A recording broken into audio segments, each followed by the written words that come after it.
Hey, welcome back to my channel. You clicked this video, so you already know what it is. This is a quick Q&A on my hysteroscopy procedure that I got done in August. Also, I'm going to do a quick update, the second update on our trying to conceive journey for you guys. So I hope you enjoy what I have to say and the video. But before I get started, if you are new here, I hope you consider subscribing.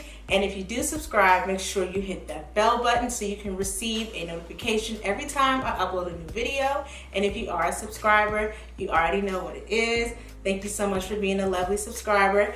And thank you guys so much for getting me over 500 subscribers. I plan on doing a giveaway this month of May, so stay tuned for that. You can also follow me on IG, Twitter, Facebook, or continue to watch here on YouTube so you can get details about that soon.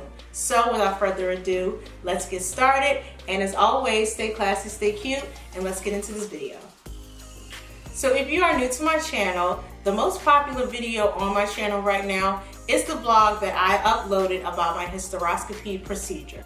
And I have an overwhelming amount of not only views on that video, but lots of questions, and I just thought that it would be easier to answer some of the questions, well, most of the questions that I didn't answer right here on this video right now. And I can also give you guys a quick update where we are compared to the first update. I can insert those videos in the cards above so you guys can kind of catch up and see what I'm talking about. So I'm going to go ahead and answer some of the most popular questions that I do get in the comments or messaged by me from that video. So one of the questions that I do see, someone asked that I have to take something to dilate my cervix. So the answer to that question is I don't think I did, because I was under anesthesia, of course. But even talking to my doctor prior to getting the surgery done the first time and the second time and doing my research, never did I ever see anything about dilating your cervix. I know with the procedure, they do insert a camera in your vaginal area.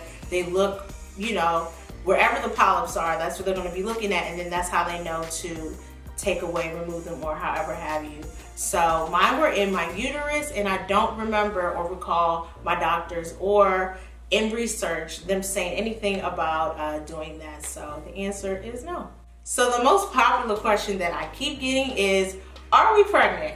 The answer is no, we are not pregnant. I got the second procedure done in August, and to be quite honest with you, I'm like really nervous because prior to the second procedure, my polyps grew back really fast. The first time there were little polyps. The second time it was a big polyp. So I haven't had any symptoms of having new polyps just yet. I already talked to my OBG. She said if I don't have any symptoms or any concerns at this point, more than likely I don't have any reoccurring polyps. However, the new fertility doctor that we are seeing, he wants to make sure that everything is in tip-top shape, and I do too, because I don't want to, you know, look into any other options and spend money and we have polyps in the way, and then it's just a waste of money. So that is one of the things that we are going to have to do moving forward, and I'm going to give you guys a quick update once I'm done with these questions. So stay tuned, and I'm going to get into the next question right now. Another question I have is the pain level. There wasn't much pain at all, to be quite honest with you, because of course they put you under anesthesia. So when they're trying to get you out of anesthesia, they're also inserting in an IV, you know, in your arm, and then they're going to put, well, for me, they put medication in the IV, and that helped with the pain. So once I was out of anesthesia and I could kind of figure out what was going on, I didn't feel much pain. On a scale of 1 to 10, I was a 7, to be quite honest with you. And that was the first procedure and the second procedure. I really didn't feel pain. To be quite honest with you, it felt like a period cramp. It felt like a cramp, like when you first pop your pills and it's like, okay, it's like medium pain, but you can feel it, but you're not really tripping about it because you already know what it is.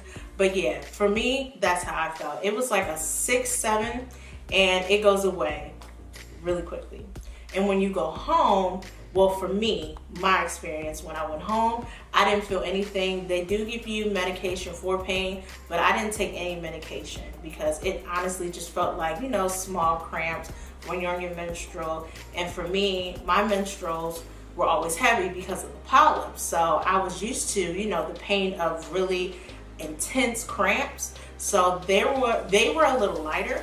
So it really didn't faze me. Another question I was asked was, how long is the procedure? How long the procedure was both times, I believe it took them, for the most part, an hour for both.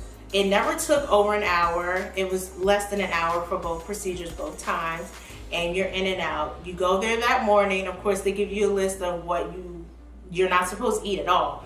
But, you know, take out your contacts, don't wear jewelry, X, Y, and Z.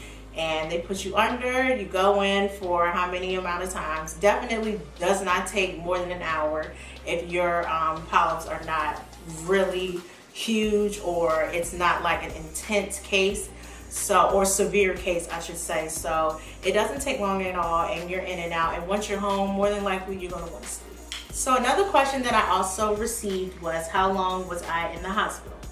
You're in and out. It does not take long at all. For me, my experience, both procedures, it took less than an hour. So the night before, of course, they give you a list of, you know, do's and don'ts. They don't want you to eat after midnight, and you can kind of like drink sips of water here and there, but they don't want you to like really fill out your bladder because that's OC. But, you know, you get there early in the morning or whatever time you're scheduled. They tell you to take off your jewelry, don't eat, this, that, and the third, and then they put you under anesthesia, they roll you in. It takes no more than an hour.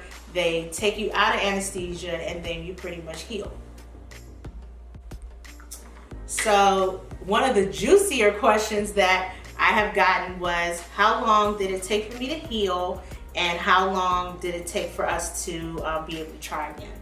So it took my next menstrual to heal.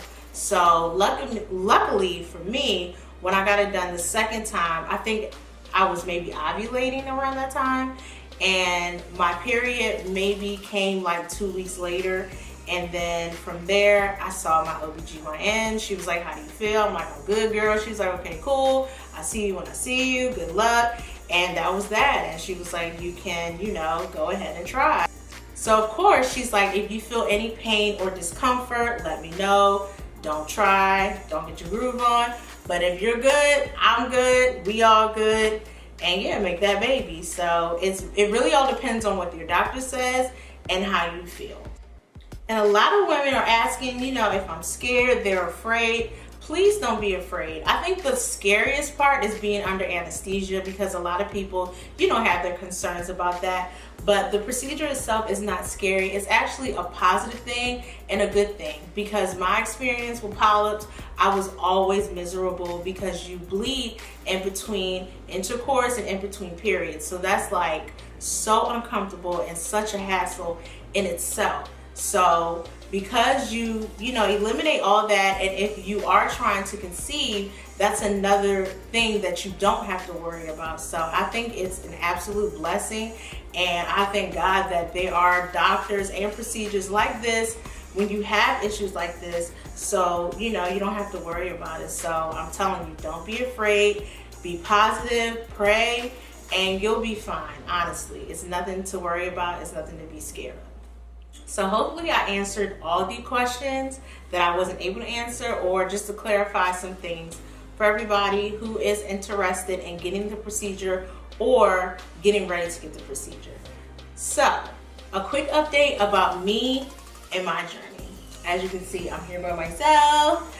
I'm divorced, like no, I'm joking. Mike's at work, but I know the last video, Mike and I did the update together. So I'm gonna do this by myself. So this is what we are dealing with at the moment. Our last procedure, my last procedure, he ain't had nothing to do with it. My last procedure, getting the polyps removed, was in August. It's May right now. Unfortunately, we are not pregnant. But fortunately, we have found a new doctor who is really awesome in a new center, and we didn't have to, you know, spend extra money going about doing all the testing over again and X, Y, and Z. We were able to transfer all of our information from the last office to this office. So that was by the grace of God, which was awesome because that eliminated costs for us. So at this point, we're just figuring out our options because for the most part, I haven't had any symptoms with polyps this time around. But again, I'm really nervous because the last 2 times they kind of grew back fast. So Mike, the doctor, and I were all on the same page. So we're like, look, let's go ahead and do another HSG test, which is the blue dye test. So that is the official way to figure out if there's any polyps or anything going on, you know, in your uterus, your fallopian tubes, all of that jazz. So I am going to have to get that done really soon. And I really hope and pray for me, y'all, that there's no more polyps, which would be great because my OBGYN, she personally told me that she didn't have any doubts that I would have polyps this time around because it's fluke. There's no real reason why I have polyps, and she knows that they're not fibroids. So I'm just praying by the grace of God that there are no more polyps in this uterus. So the update with Michael, he has changed his diet. He is now pescatarian, which means he does not eat meat, only seafood, fruits, and veggies. So he wanted to switch up his diet just to see if maybe that changes our situation.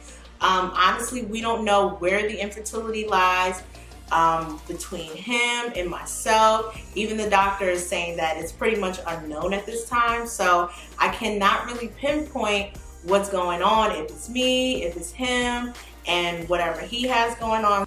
We will elaborate on that more when we figure it out. But for right now, we're just taking it one step at a time and just figuring out our options. So it's really exciting. And of course, I hope all goes well, and I'm manifesting, I'm praying, I'm excited because I know it's going to happen really soon. So as of this juncture, we are figuring out other options that we have at the moment, because for me, the polyps are gone. And right now, he wants to make sure my iron is good because I am anemic. So right now, I'm taking over-the-counter iron pills. I'm taking prenatals, and I am also taking a prescribed or prescription vitamin D once a week because my vitamin D and iron are like really low. He also recommended for me to not take any more supplements. The supplements that I did show in the video prior to this one, I had to stop taking it, unfortunately. Not saying that it didn't work. It didn't work for me, and it may work for you because I did see reviews that it worked, and I also saw videos on YouTube of other women who use the supplements. So you have to just do everything on your own time and just see whatever works for you. It's strictly your journey, your feelings, and at the end of the day, you know, it's your testimony. So be happy, be proud. The baby's coming, my baby is coming, and there are other babies coming in this world that, you know, it took a while for the women who are carrying the babies to get pregnant, or the families who dealt with infertility. It took them a while, and now they have babies. So let's get excited. So thank you again for watching. I hope you enjoyed this video. If you have any other questions or concerns for me about the procedure or in my journey itself, you can always message me on Instagram, hit me up on Twitter, any of my social media, and we can chit chat about it, because I have a few women who do reach out to me, and I love it because I just feel like nobody has to be in this alone. But for us to be in the same boat and experiencing the same things, we have to stick together and just be our own families. So I'm going to see you in the next video. Prayers to you all, baby dust as well. Bye.